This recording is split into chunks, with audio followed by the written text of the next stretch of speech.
I'm Fari and I'm back with another short vlog. তো আমরা বাড়িতে গেছিলাম সংসদ ভবনে। অ্যাকচুয়ালি অনেক আগে গেছিলাম বাট আমি এতদিন এডিট করতে বসি নাই। So finally it's up. ঈদের পরপর ঢাকা শহর মোটামুটি চুপচাপ ছিল, তাই আমরা এ ফাঁকে বেড়ায় আসছি। এছাড়া শুক্রবার দিন এখানে খালি পাওয়া যায় না, বাট স্টিল রাস্তায় অনেক জ্যাম। তো আমরা সামহাও পৌঁছাই গেছি and it took us around 1.5 ঘন্টা from Uttara to Bijoy Sarani.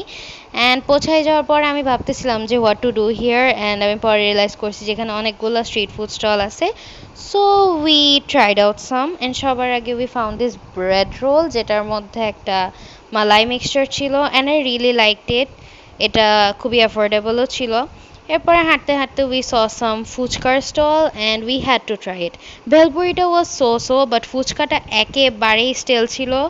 So this is not recommended at all. এরপরে আমরা দেখলাম এখানে খাবার দাবারের পাশাপাশি আরও অনেক কিছু স্টল আছে। আমি এখান থেকে 2টা পাখা কিনছিলাম, যেগুলো অনেক ভালো কোয়ালিটির পড়ছে। এরপরে উই ট্রাইড চানাচুর মাখা, যেটা অনেক হাইজেনিক ওয়েতে অ্যাকচুয়ালি বানাচ্ছিল অ্যান্ড খাইতেও মোটামুটি ভালো ছিল।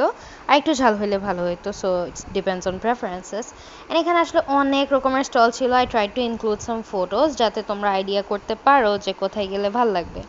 তো এরপরে আমরা ওখানে মোটামুটি ঘোরাঘুরি শেষে মিরপুরের ওইদিকে চলে গেছিলাম। আমরা এই রেস্টুরেন্টের ব্যাপারে ফেসবুকে এর আগে ভিডিও দেখছি, so we went there and ওদের প্রত্যেকটা কেবাবের প্রাইস মাত্র 100 টাকা ছিল। We tried the reshmi kabab, hariyali kabab, chicken chaap and tandoori with paratha and naan. And এগুলোর টেস্ট আল সে ডিসেন্ট ছিল, প্রাইস হিসাবে ওকে বাট একেবারে হাইলি রেকমেন্ডেড এরকম না। সো আজকের ভ্লগ এইটুকুই। আমি জানি অনেক শর্ট ছিল even though after a long time, but yup that's it. Next ভ্লগে দেখা হচ্ছে, বাই। সানস্ক্রিন লাগিয়ে এসেছো?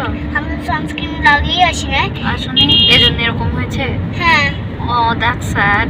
কি জানি। Don't be sad, because sad backwards is das. That's not good.